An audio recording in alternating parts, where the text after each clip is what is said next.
Hello and welcome to the Driving Maul show. Hi, I'm Paul and I'll be your host this evening. Don't worry, it's not going to be a solo show. Mr. Harris, it will be joining me, but he is running a little bit late today. Well, I say running a bit late, but here he is stepping right in, right on time. What a superstar he is, as always. How are you doing, sir? Very good. Thank you, Paul. Hopefully I'm not muted and you can hear me nice and clearly. Always a privilege and a pleasure to be on the show. Well, great to have you on. Look, it's an interesting weekend of games, even though there were only 4 of them.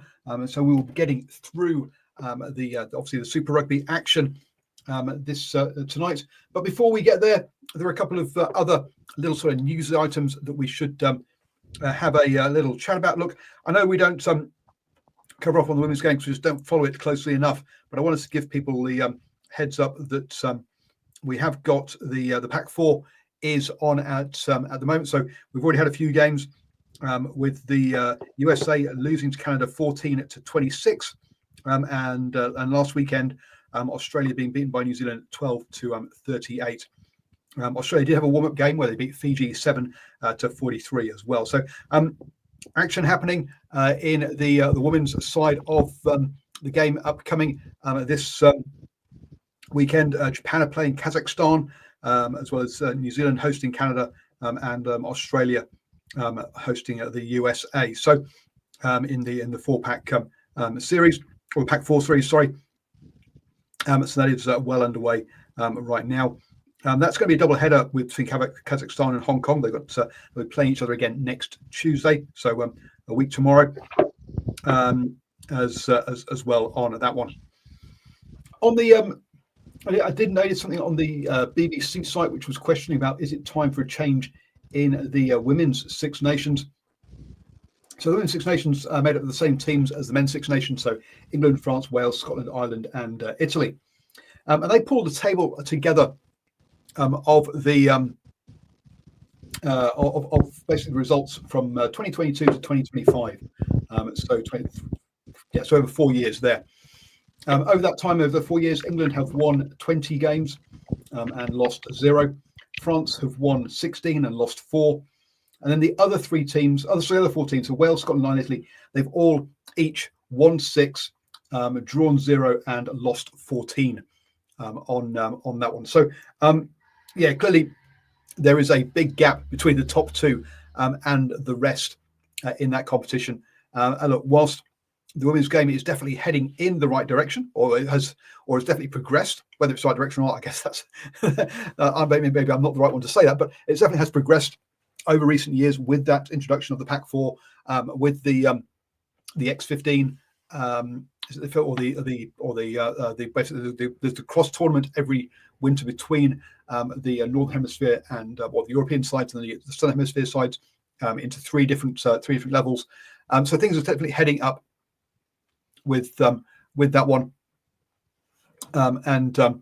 there. As Simon points out, Spain were originally a member of the Six Nations, but were replaced by Italy. Yes, that was when they wanted to align it with the men's one, which seemed always a bit strange. But there you go. So, but that's with that one.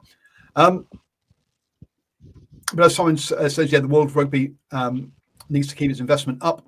Look, I think you're finding that a lot of teams, and I think we talked about this a week or so ago, about the fact that New Zealand Rugby made a loss in their latest annual for the 3rd year on the bounce.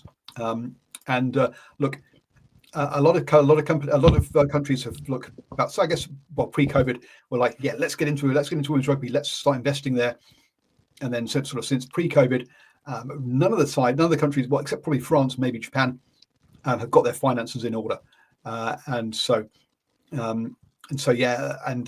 you're losing money, it's very difficult to be investing in things, especially in new areas that you know are going to grow, but the problem is you've got to invest in them at some point on that one. I sort of covered off on a whole bunch of stuff there, Stephen. Any of that you've kind of been keeping an eye on or want to talk about?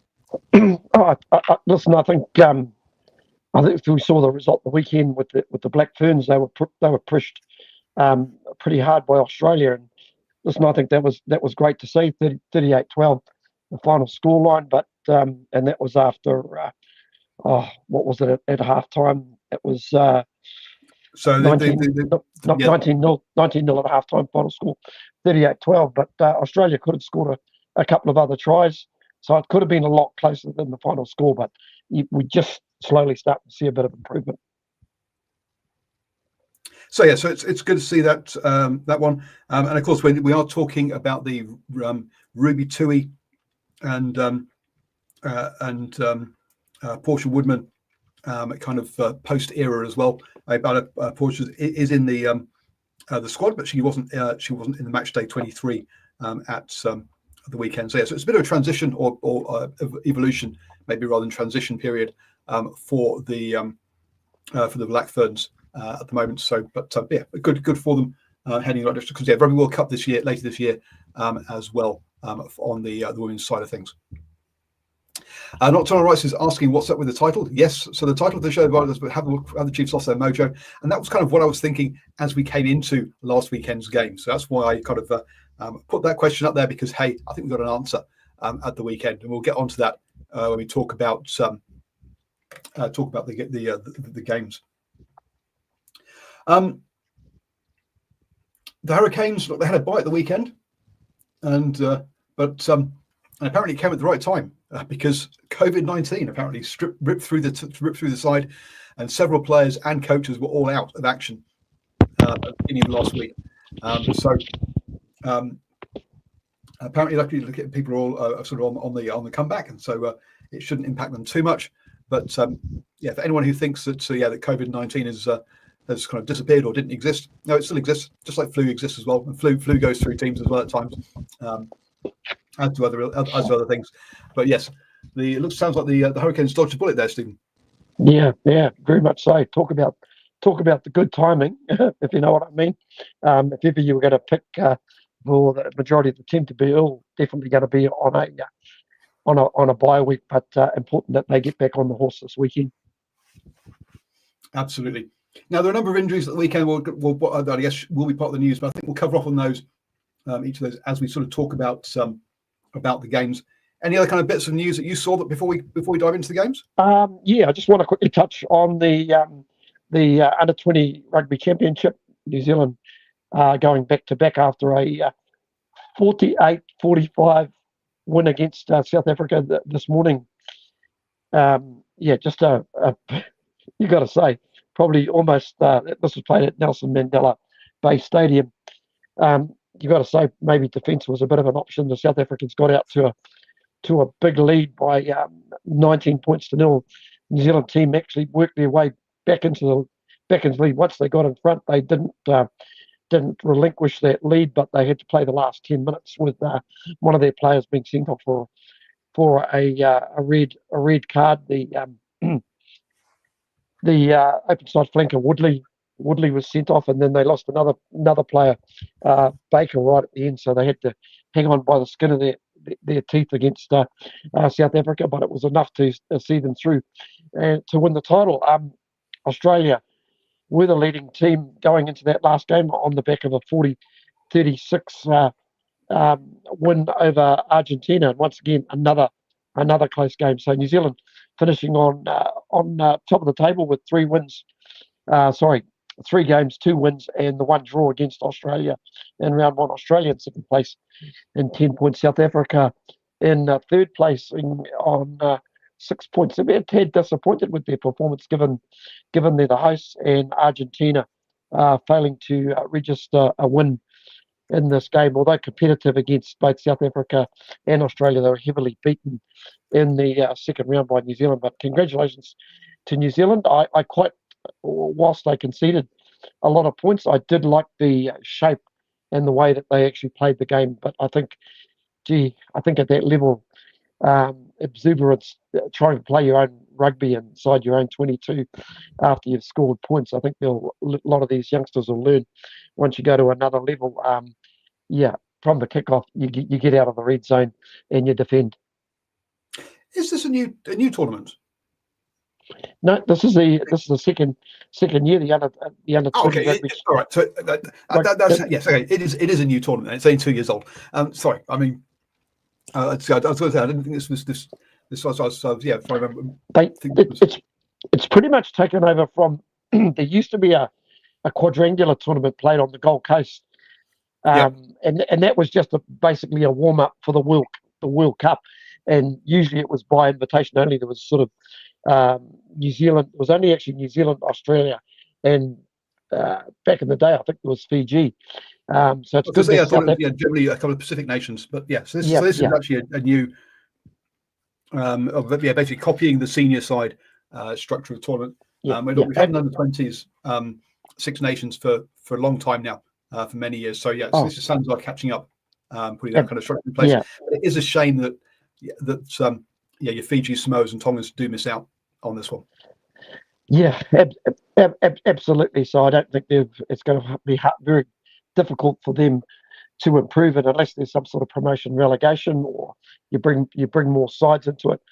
I don't really know, but I'm not too sure of the actual under 20 rankings, whether any of those. I would imagine Fiji have probably qualified for the World Cup, but in recent times I don't know if we've either seen Samoa or Tonga at the under 20s World Cup, and I've actually not entirely up to play where that's actually been played this year as well. So yes, this year, and it's going to be, I found where it is, but Argentina. There we go. But this year, the teams in there: England, Australia, South Africa, Scotland in Pool A, Pool B, France, Argentina, Wales, Spain. Pool C, New Zealand, Ireland, Georgia, and Italy. So no Pacific teams at all are in that one at the moment. That pretty much tells you where the Pacific Island rugby at the under 20 level is at the moment. So just crazy. Is it actually Argentina or Italy that it's being played? I think it might be Italy. Verona, I'm pretty sure is in Italy, not Argentina. Italy, yes. Yep. So that's the one. In 2026 is going to be in Chile, which will be a good way to expand the game down there in South America. We actually, one thing I forgot to mention is actually the British and Irish Lions squad was announced last week as well, with a record low number of players being picked from Wales, just 2. That caused a bit of angst. But look, it's not the first time. Only 2 players have been picked from one country. Scotland's only had 2 players in the past, and back in which was that one, back in 2017, for example. But I'm pretty sure also that actually once I only had 1 player, but that was probably back in the amateur era. With that one, because I think one of their wingers, Gagan, was probably the only person who went. Leinster with 12 players lead the way on that one, and that's without Pendergast getting picked, as both Finn Russell, Finn Smith, and Marcus Smith. So as you can see, if you want to be a 10 for the Lions, you have to be the Finn or Smith in your name, or both. For that one. With actually the scrum halves. I think Sam Pendergast, whilst he's looked very good when he's behind a strong pack, which he normally is with both Leinster and Ireland. There have been a couple of games where he hasn't managed the game so well, and I think that's probably why he's missed out. And look, he's a very young player. He will grow into that role. And then Amaro Toji has been the England captain, has been picked as captain of the Lions, with Conan, the Irish captain, being a bit unlucky or not being picked, I think, from the side from memory, for that one. So so an English captain in a squad that is mainly filled with Irish players. I think pretty much as we expected, right? With 15 from Ireland, 13 from England, 8 from Scotland, and 2 from Wales. Not many surprises from that point of view. No, not really. I think it's a pretty good squad. I'm a little bit surprised at some of the confidence that's coming out of Australia at the moment. Not just Australia, but obviously the likes of Stephen Donald, who I don't know whether it was just a clickbait comment or what the deal was. I'm not sure I rate Stephen. I'm not sure I rate Stephen Donald's comments about Northern Hemisphere rugby, to be honest. No, I was. yeah, really surprised. Obviously, he had a bit of a crack at the URC and the Rugby Championship, and then basically came out and said uh, that he thinks that the Wallabies will win the series. That's a good point that Nocturnal Rights actually makes. Darcy Graham is a little bit of it is a little bit of a little bit of a surprise. And would you say I'm looking around for Duan? Oh, yeah, Duan van der Merwe. He's actually there, but I suppose it was just really a case of not maybe Elliot Daly a little bit lucky to make the side. You think, Paul? I think, as I say, I think there are a couple, one or two here or there that you can kind of that you can question, as you say. Yeah, Darcy, Matt Hansen, and also Elliot Daly, the two that kind of jumped out at me as being kind of raised a little bit of an eyebrow on those ones. But Elliot Daly's still playing in the England team. Well, why I don't know, but he is still there. Matt Hansen, it's probably there mainly because it's got to be because there's players that that Farrell feels he can trust is my guess with that one. But yeah, I think Darcy Graham a little bit unlucky, and Elliot Daly and Darcy Graham a little bit unlucky there with that one. For the first time ever, the clubs are actually going to be compensated by the Lions for using for having the use of their players. Apparently, Leinster will be getting £1 million because they've got so many players in the squad. That will help with their balance sheet. Let's be honest with that one. And Blair Kinghorn is the only player who does not play in the British and Irish Isles who's playing in France that has been picked as well. So so well done for him. Now, obviously, that means because of because of him being involved with Toulouse, who are likely to go deep in the top 14 finals, he will be probably late arriving at the end of the day on the tour, but everyone else obviously will be available pretty early on. Pollock, look, I mean, a player that you called out after his Northampton Saints performance against Leinster the other week. Perhaps he's one of the ones that's a bit.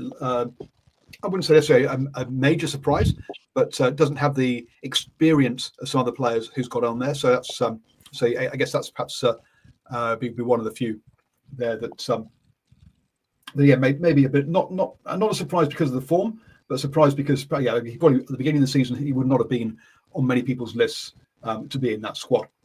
And with 38 players, perhaps a couple more than because I've listened to a couple of podcasts where they've selected their squads and they've kept themselves to 36. So I think it looks like he's also allowed himself a couple of extra players as well on this one. Needs to be careful it's not too close to the squad and that all players feel like they have actually got a choice from that one. So Chris O'Bey says actually he's allowed to add two more. He's out of 40 players. To me, that's too many to take on tour. At the end of for really look. Yes, there will be injuries and other players coming in. That's totally expected. So you will end up with sort of like maybe 45 players by the end of it used. But I don't think you want 40 players there at the same time. I mean, with 38, that's two match day squads plus two extra players. Yes, Chris O'Bey says, look, Clive Woodward took 44. He did, and that was an absolute disaster of a tour from a Lions point of view. So yeah, that was an example of how not to do it. But yeah, so that's what's been going on around the traps. So let's jump in to the games from the weekend. We kicked off on Friday night with the first evening game over in Fiji as the Drua hosted the Blues. And look, this was one-way traffic for most of the Blues getting across the line early doors with Marcel Retina. After only 6 minutes, the Funakai, and I think also they'd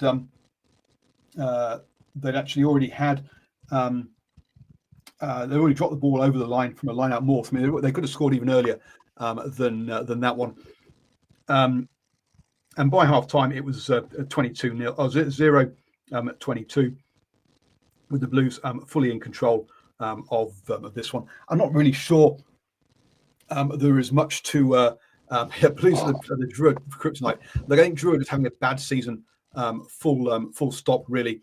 And look, it ballooned out to 0.34 before a late consolation try by the Druid in there. But having Bowden Barrett back, I think is a massive difference for this team, and they really do need him.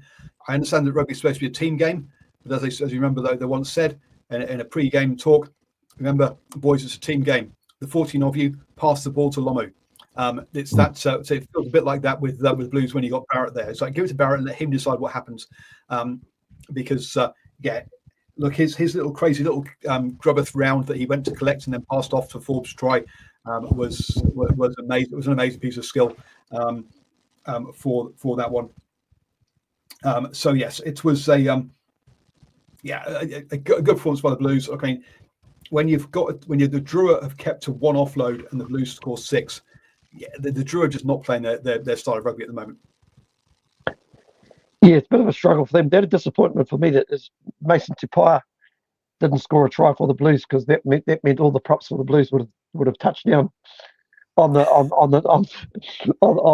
night. That would have been something to brag about. When we have ever seen that happen in a game? Listen, I just thought it was one of those games where tactically the Blues played it absolutely perfectly. I know there was a bit of stuff going around the social network about what a boring game it was, and maybe the Blues were lucky. I think I mentioned this to you last week, that they were probably a little bit fortunate to get the Drua in the evening on a Friday night and a night game. But you also shouldn't forget. Somebody before mentioned that maybe the Blues are the kryptonite for the Drua, because I can think back to 2023. They played at Lautoka, and the Blues comfortably beat the Drua on that occasion, playing a similar type of game, just absolutely grinding them down, controlling the ball, not leaving a lot of ball lying around. Of course, if you play an open game, not only are you in danger of tiring yourself out, Paul, but you're also in danger of making mistakes. And I think if you make mistakes from turnover, I think that's where you bring the Drua into the game. So I think the Blues are to be given a lot of credit, because that was a must-win game. It was certainly a game that could have been a banana skin, but at the end of the day, it was very, very comfortable. And listen, I know people out there saying, it was a boring performance, and I actually think that it might be a sort of performance that they find their mojo again up front. And of course, this weekend, and we'll get onto that, they're probably going to come up against a side that can play similar to the Drua, but will have a little bit more control, I would imagine. As for the Drua, Paul, we've heard about murmurings about some signings, some players heading offshore, and quite frankly, they've been a real disappointment this year. Yeah, I mean, for the Drua, they just can't wait for the season to finish, having it and restart, and then go again next year. It's all about. I mean, look, they made 169 tackles, 124 by the Blues. So this wasn't like that sort of scoreline. You might think, the Blues just had the ball the whole time, and the Drua never had it. No, the Drua had it. They had possession, but this Blues team is built on defence, or historically has, or the last couple of years has been, and they just executed better when they had their opportunities, and defended better. So it's much just I'll say there wasn't a domination purely on possession, but they managed where they played on the pitch, and when they had opportunities, they took them. So apart from that, obviously that drop over the line. Great, very, very good performance by the Blues. And for those of us like myself who had kind of counted them out for the season, perhaps we shouldn't have done.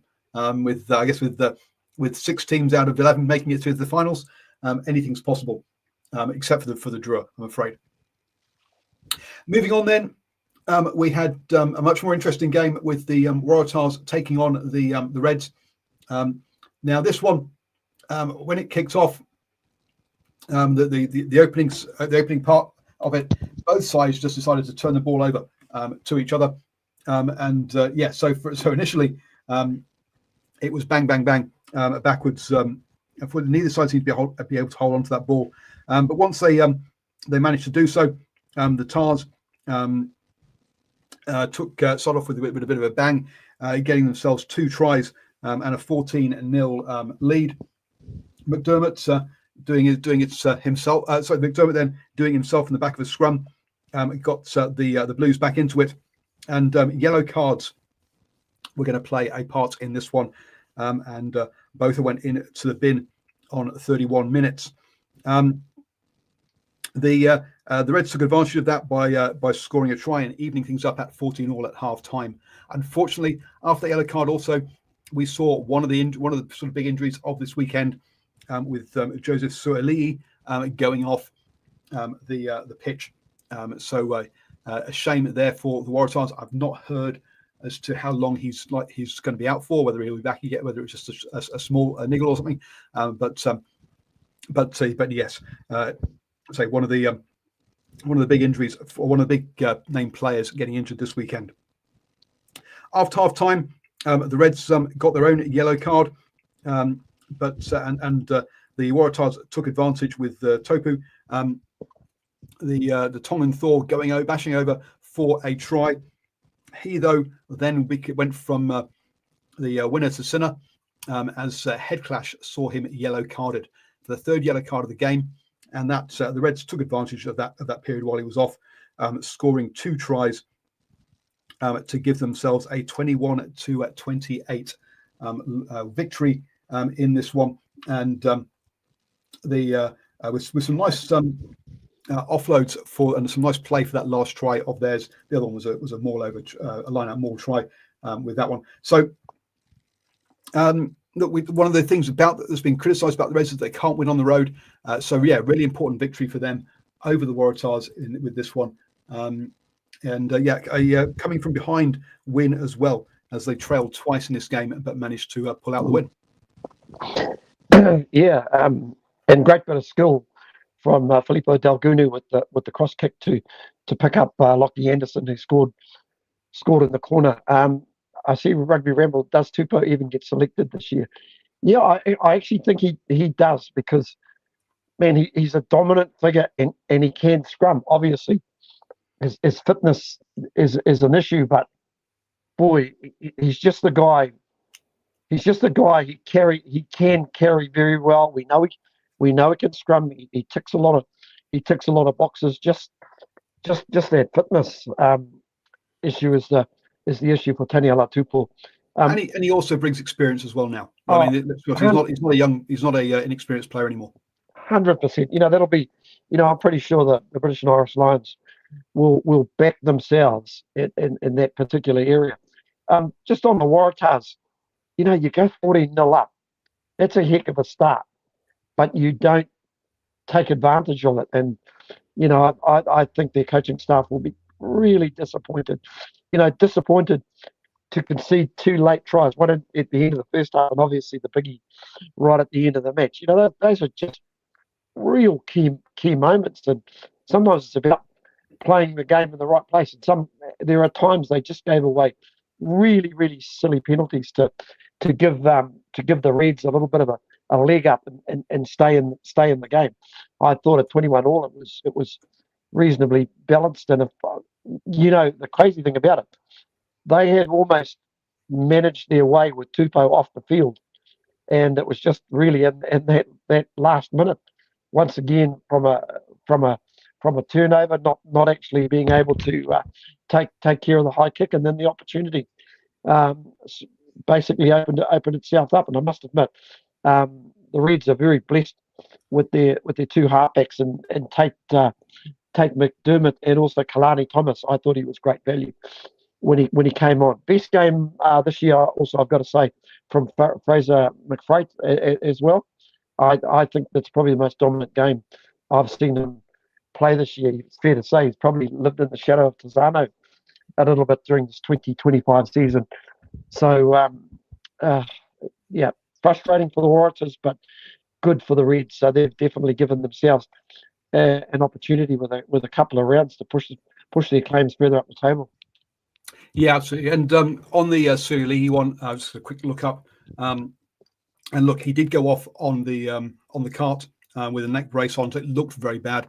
Apparently, look, he's been cleared of any other injuries apart from concussion. Now, look, so yes, I know there's some things in the chat there about maybe missing the lines. Who will have to wait and see. Look, it's 2 months, so he could come back from concussion. But then again, I've heard of road cyclists who have got head concussions and been out for over 6 months. So it really, concussion ones can be very strange. It'll really just depend on kind of how he feels and how he's impacted by it. So it could be anything from back in 2 weeks to being out for 6 months, or even ending a career. Concussions, as I say, can be very wildly different in their outcomes. Now we'll have to just wait and see on that one. Obviously, we hope it's not going to be that bad, but it did look a lot worse, to say, with the neck brace and all that kind of stuff going off. But actually, yeah, concussion apparently is the extent of it. But I don't want to minimize how bad concussions can be. A cracking win for an important win for the Reds. On the Waratahs side of things, though, losing at home when you've had that, as you say, you've had that 14-0 lead, it really puts a dent in their finals chances for this season. Then we had the top of the table clash, and boy oh boy, if you're saying that the Waratahs coach are going to be sad from letting a 14-0 lead slip, well, let's talk about Crusaders. 19-3 lead that they unfortunately, unfortunately for them, let slip. They start off very well. Tom Christie diving over in the corner. The number 7 doing his pretending to be a winger out there in the corner. Scott Barrett then bashed through and reached to score before David McKenzie at the restart managed to knock over a penalty to at least get the Chiefs off the board. Shalfoon, so another forward again, bashed over for the Crusaders, and with only 1 minute to play in the half, they're leading 19-3 and feeling very happy about the situation that they're in. But at the end of that half, they managed to get a try for Nara, which, let's be honest, was a pretty lucky try because the ball went wide. Stevenson tried to get the ball out of the tackle. It got knocked down. It bounced around. Nara was the most awake and picked it up and put it down. But that so easily could have gone through a Crusaders' hand. It wasn't really the slickest of tries that the Chiefs have scored this year. So a good 19-10 lead at half time. And look, the title of the show: have the Chiefs lost their mojo? Because you know what happened to them against the Waratahs? Well, a second half demolition by the Waratahs saw them lose that game, and that's what the Chiefs have been famous for this season. Has been their second half performances. So I did wonder if they've been found out. The answer is no. With Damien McKenzie back in the seat, a bit like I was talking about earlier with Barrett, Bowden Barrett, that is, being important for the Blues. DMAC is important for the Chiefs. Look, he scored his own try. The Chiefs were bashing away at the line. He called the ball on the blind side and went over. Lee Carter then got a turnover ball and ran it in from a long way out. Look, the Sevens player showing you that he's got that try-scoring instinct of, I'm going to hold on to it and go. There. Another penalty by DMAC. Look, the what was this? So look, you might go, why are they actually kicking penalties? That's not really the New Zealand style, but that made change the lead from being 3 points to 6 points, which made it basically a try rather than a penalty to even things up. And then Satiti went over late on to confirm the score and the win at 19-35. So so that was why it was an important penalty. Actually, the penalty took from a single score to a 2-score lead there and went over. I don't understand why Stephen Harris has gone side on. But technology. I think he's clearly. I've got into Batman mode. But yeah, we'll be fine with him hanging off the side of the cliff, as his points there. But yeah, another performance by the Chiefs, where they dominate the second half, and so clearly they have not lost their mojo, and they've shown that but I was wondering if they had it coming into the weekend, but so clearly they haven't, and they've managed to put on in another one of those second half demonstrations.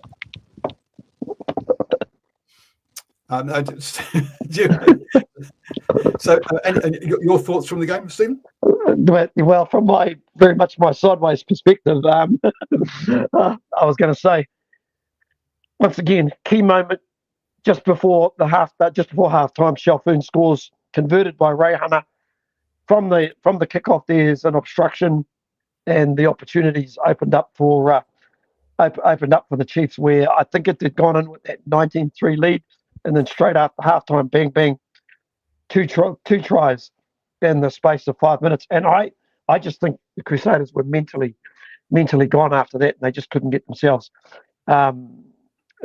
back up again. I think the Chiefs gained their mojo, and more importantly, we've always said the Chiefs are so good off the bench when you can bring the likes of Finau, Rowe, Jacob, and I thought Rampling when he came on was pretty good, but also that front row of O'Neill, Ross, and Takiaho, who was just outstanding off the bench. I think he got a couple of real crucial turnovers in that last 20 minutes as well. So his contribution was huge. Yeah, and discipline a big one on here. 12 penalties by the Crusaders to only 6 by the Chiefs. So discipline a big one here with this one. And as we mentioned in the chat by Nocturnal Rights, is that the scrum held up for the Chiefs, and so that supply of ball for the Crusaders just wasn't there in this one, where they couldn't use that as a weapon against the Chiefs with that one. So yes, so Stephen Harris is back on to come back on his right way up. But yeah, so discipline a big one there for that one. Actually, first of all, I forgot to mention that the Waratahs Reds. Yeah, was that? So yeah, the Tupu yellow card was the big turning point for that one for me. Final game of the round then saw the Force versus the Brumbies. Now remember, the Force had got that win in Canberra earlier in the season, and there was another blow for the Brumbies. Oh, sorry, in that the Crusaders Chiefs game, another big name getting injured was Will Jordan going off the pitch. So yes, those of you that had Will Jordan down as one of your players for your fantasy, a bit like Suolihi, you're in trouble. But thankfully, it looks like he has got a knee strain, so nothing broken there with that one. And they expect that he should be back before the end of the season. And considering we've only got 3 rounds left, then the finals, there's not much season left for him to come back from. So it wasn't too bad too bad a one. Obviously injury for Will Jordan by the sounds of things, but we'll just have to wait and see how he comes back from that one. So Force Brumbies, early on, Nola Lucio unfortunately got wrapped up in a ruck and had to go off the pitch. So that looked like a bad one for him, and I think that's him done for the season. And we'll have to see whether he comes back for the I've gone blank for the Lions, because yes, that was definitely a scary neck, or definitely an injury scare, or neck injury scare for that one. He did not. He looked unfortunately looked in a very poor position, as he was off on a stretcher as well. So we'll have to wait and see again what the news is that comes out of that one. As to where we'll see Lolosio coming back, because he had been playing well this season. So a big loss for the Brumbies early on there. The Force got themselves an early try to take a 5-0 lead with a line-out maul. And then Ikitau doing what he does, which is hanging around at the back of rucks, spotted that there was no guard, picked it up and went straight over for a try. So yeah, Len Ikitau not scoring many out there on his in the sort of the in the centres, but definitely getting in amongst the forwards and scoring them this season. And then Toole picked one up just on half time as well. I love the pass over the top by Wright to get the ball to Toole in space, and over he goes for a try there. So a 7-14 lead there at half time. Multiple infringements led to a yellow card for the Force, and Hooper went over for a try soon after that. But that was the only score the Force the Brumbies managed. Sorry, whilst the Force were down a man. Greeley then down the wing with a guy hanging off him somehow kept himself in the pitch and decided that yes, I am going to score, and put it down. And that got the Force back into it at 14-21. But Sapsford then on his 50th game scored a try out wide. Toole had another one disallowed before Bowron went over as part of line-out maul to make it a 14-33. So perhaps, yes, a game that I think the Brumbies were in control of, but perhaps not to 14-33 scale. I think the Force were a bit closer than that for this one with that try after the hooter there for the Brumbies. Perhaps make it a little bit more comfortable than it really was. Yeah, I have to agree. I'll tell you what, it was a blow. I think you were going to mention it. There was a blow before kickoff as well, losing Carl Tazzano. I think there was probably a real blow for a lot of us who in fantasy, who had him in our fantasy rugby team as well, because I hadn't replaced him, and so completely missed out on the points altogether. Yeah, just with they're a plucky side this Western Force, but I think Tazzano just gives them something a little bit extra at breakdown. He's just a real nuisance value at breakdown area.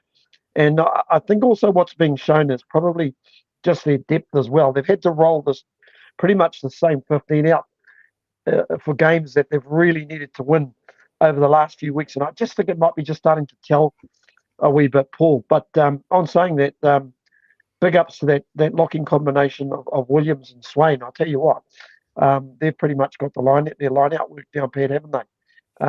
Yes. Especially, I was going to say, do they lead the stats in terms of lineouts?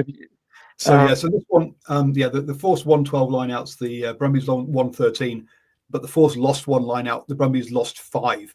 At one point, it seemed like every single lineout the Force were winning. It didn't matter who was throwing it in. So that's probably what kept them in the game early on. Unfortunately for the Force, though, their discipline let them down. Giving you 12 penalties to 5 by the Brumbies. If you were picking a Wallaby side, whilst Nick Frost is a big tall man, he's been very impressive for the Brumbies.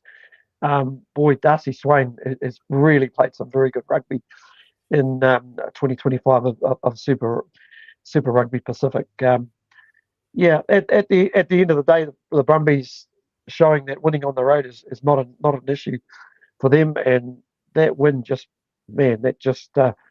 keeps them chomping away at the heels of the Chiefs, and obviously puts them ahead of the Crusaders. And I think, do they play one of those teams at home, Paul? So the Brumbies will be hosting the Crusaders at home. So talking now, you've mentioned that. Let's talk about the table then. Chiefs top of the table with 41 points, and the Brumbies second in the table on 39 points. The Crusaders then at 37 points, so another 2 points back.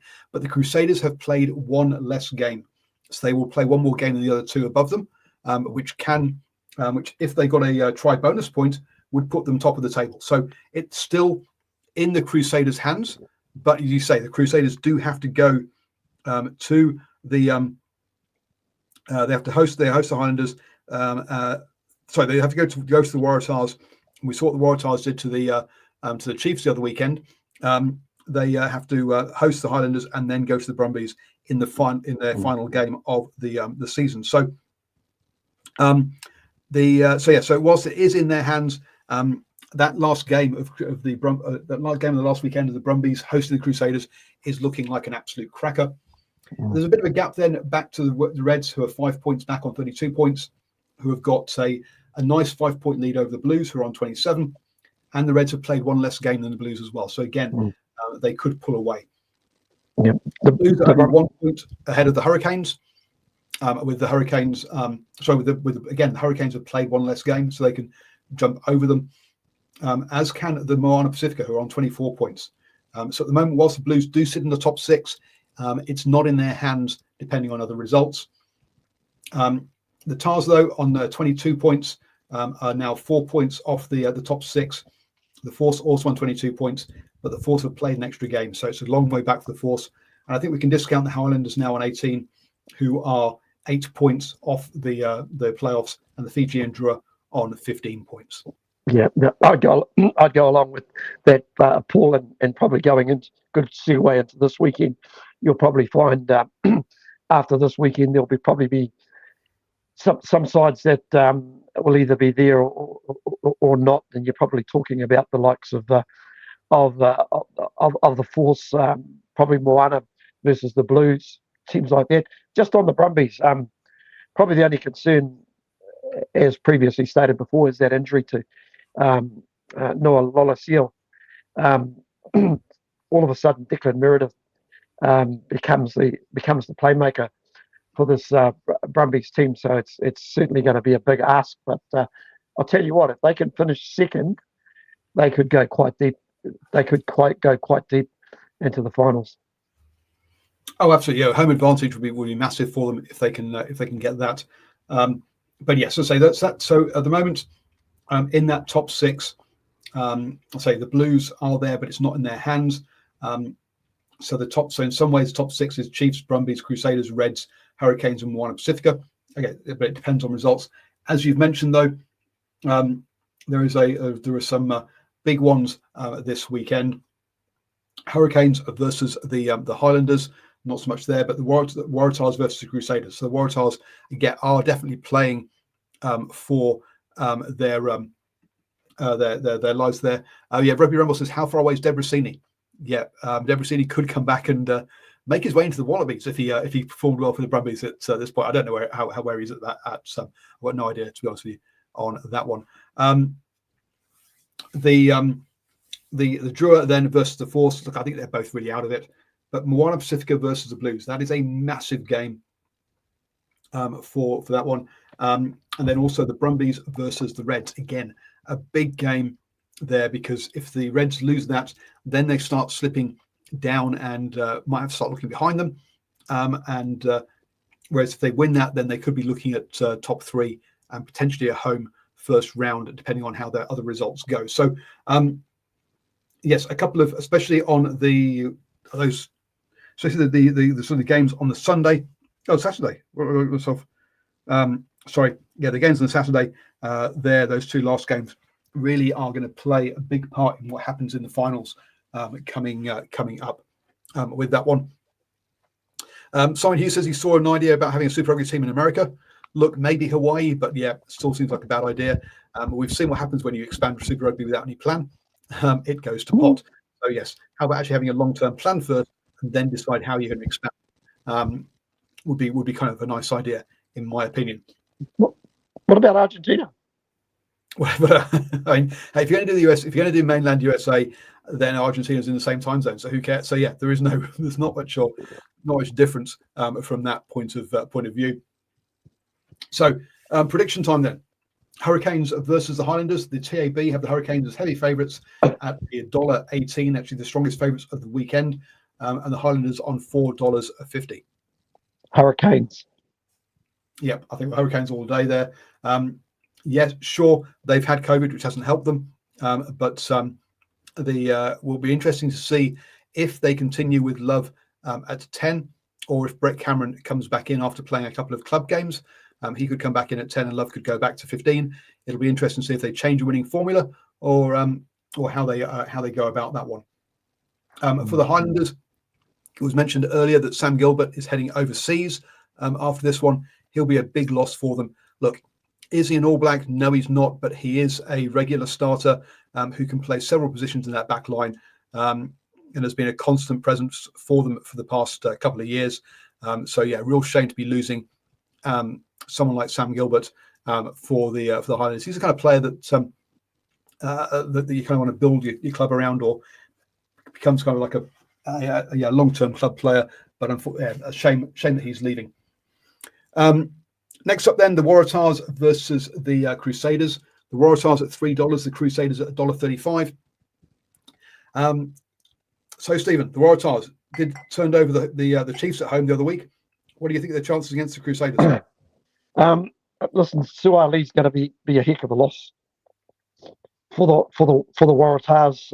I mean, it's really last chance saloon to them. They've just got the 2 games going. I don't even know if 27 points will be enough to actually get them through. The Crusaders will probably be thinking about last year, because they were the ones. 3 games. 3 games. Waratahs got the Crusaders at home, away to the Force, and away to the Blues. So a tough ask. Yeah, the Waratahs will be thinking. Oh, the Crusaders, begging your pardon, will be thinking a little bit about last year, because round 2, I think that was the magic round played in Melbourne last year. The Waratahs won 37-24, and I think we can think back to last year. Might have been around about round 7, maybe around 7 or 8. I think it was round 8.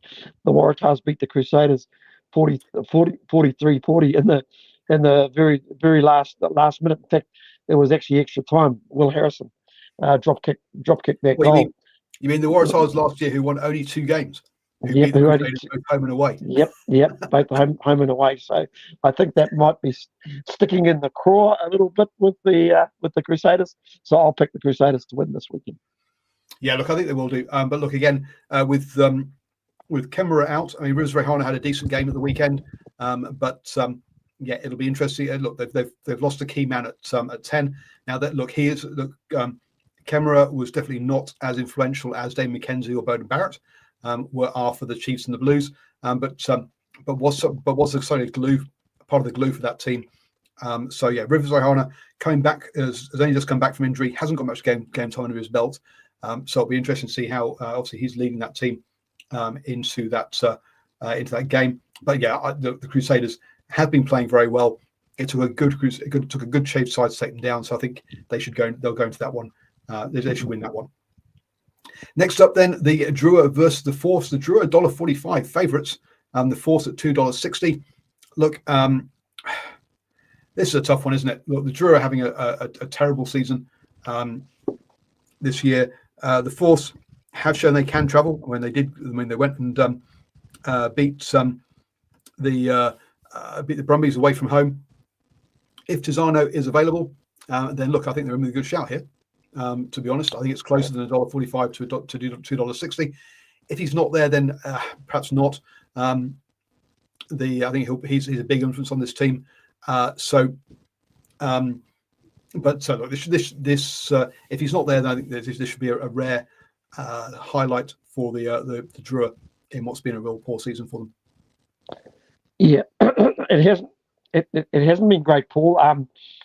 The one thing I will say, that this game is being played in Lautoko at about 3:30 in the afternoon, and the high for Saturday is 29 degrees. Very little wind, 6 kilometers of wind, with a humidity of around about 80%. So for me, I might just go for the home side. That this could be the end of the Forces season. They would have to create a bit of history and win at Lautoko. I can't see it personally. Okay, you're strongly over with the draw. I'm less so. Rugby Reynolds says, look, about Sam Gilbert, he's handy, but can't begrudge him leaving when he's not really in the frame for high honours. Now, this is not about begrudging him leaving. It's about saying he'll be a big loss for the Highlanders, and the kind of player that Highlanders need to hold on to if they're going to kind of grow their franchise. I don't begrudge him going for the more money. Absolutely, go play in Connacht. The weather on the West Coast, he'll be thinking, geez, why can't we have a covered stadium there? But on the West Coast of Scotland, on the West Coast of Ireland, so he'll be missing the covered stadium, that's for sure. Then the Blues travel a very short distance across the bridge to play Moana Pacifica. This one, Moana Pacifica, $4. The Blues $1.22. Now, clearly, the Blues are on a good run of form at the moment, having won 3 out of their last 5 games. Moana have also won 3 out of their last 5 games as well. This one should be a cracking game here. I do not see this one as being $4 to $1.22. But then again, I said the exact same thing when Moana played the Blues last time, where the Blues won 36-17. So perhaps, what do I know from that point of view? Are the Blues such strong favourites, do you think, or am I right that the Moana are closer than that? Yeah, they're probably expecting a couple of bodies. I think the likes of Mark Talia might be another week away, if I stand corrected. I think he was out for 3 weeks, but I believe that Caleb Clark is actually back training. So there are a couple of others as well. I believe James Lay also played on the weekend for the University Club in Auckland. So slowly there are some bodies that are going to be available for this particular Blues side. Listen, it's going to be a cracker. I've heard there's so much interest in the game this week. It could be the biggest crowd we've seen at North Harbour Stadium for a while. You know, good time Saturday evening match. Listen, I just think that what we'll see from the Blues is something similar from what we saw in the first game. I think they'll just basically grind Moana down. If they haven't got that ability, Moana need to get off to a good start. They can't be chasing this game, Paul, because I don't think the Blues are that sort of side that'll let you back in. So I'm going to go with the visitors. So quickly on that, the Blues injury list at the beginning of round 12. So this is 2 weeks ago, not last week. I can't find the round 13 injury list, but they had Caleb Clark, Rion Paul, Ofatuangafasi, Sam Darry. So Mark Talia was not listed as injured 2 weeks ago. So he is. So from that point of view, yes, he is available to come back. There was a talk about Jack Debrasini. Jack Debrasini was groin 3 to 4 weeks 2 weeks ago. So yeah, not back just yet, but possibly back for the finals there on Debrasini. Moana Pacifica, oh my word, 1, 2, 3, 4, 5, 6, 7, 8, 9, 10, 11, had 11 players out 2 weeks ago. So clearly they're being a little bit tested with the depth of their squad coming in. So with that testing of depth, yeah, perhaps Blues is are that strong. I think the week off came at the right time for Moana, Paul. I believe to pull a few bodies back. I know Alan Craig will be back after his wife had a baby about a week or so. About two weeks ago. That was the reason why he didn't play against the Highlanders. But I think it's going to be a physical game. I think it's just going to be a great celebration of rugby. But I think the Blues will win this game, and theoretically, it could be the game that ends Moana season. I know they've still got to travel away to the Chiefs in the next round, I believe. Round 15. So Moana have got Blues at home, Chiefs away, Hurricanes away. Ouch. Okay, yeah, I think the chance of Moana making the finals, unfortunately, with that run-in is pretty slim. Let's be honest, especially with that kind of injury list as well. By the way, I've just found the round 13 one, and Jack Debrasini is 3 weeks away, so in time for the finals, but probably not in time for the regular season games by the looks of things. I'll go with the Blues there. Finally, then Brumbies versus the Reds. Brumbies at home, $1.45. The Reds $2.60. Two sides that have been going really well this season, as you can see, sat second and fourth in the table. The Brumbies in good form with 4 wins out of their last 5 games. The Reds, though, 2 wins out of their last 5, which shows that they've stumbled a bit recently, even with that away win to the Waratahs last weekend. Where remember they had to come back from behind twice. I don't think the Brumbies would let them back in that situation, and so I'll go with another home win with this one. Yeah, this is watching these Australians top sides going head to head. Been a lot of fun. I've got to say, and I think this game will be absolutely no different. But yeah, I've got to, despite Noah Lalacio not being there, I think Declan Meredith is more than adequate replacement. I think he might have actually toured with the Australian 15 end of season tour last year. So he's a player that's coming on nicely. So yeah, the Brumbies to round out the weekend. So there you go, folks. That's our views as to how the next weekend's round will be. We will be back next Monday at 8 p.m. To talk about all of those games. We'll see what kind of state I'm in, because the Sunday is my birthday. So let's just see how sober Paul is come Monday evening for the DrivingMaul show, as I head into the second half of my life, being 51 this coming Sunday. So yes, last year I said, look, I'm halfway, because let's head for 3 figures is my goal. So there you go, folks. Now, as I said last week, remember, do something today that your future self will thank you for, folks. That's the answer to discipline, apparently, according to a podcast I listened to. So, Stephen, thank you very much for joining me. No, not a problem at all. And make sure you keep being a better version of yourself. Not a better version of yourself, but at least help your future self. Have a stay safe, folks, and see you all next week.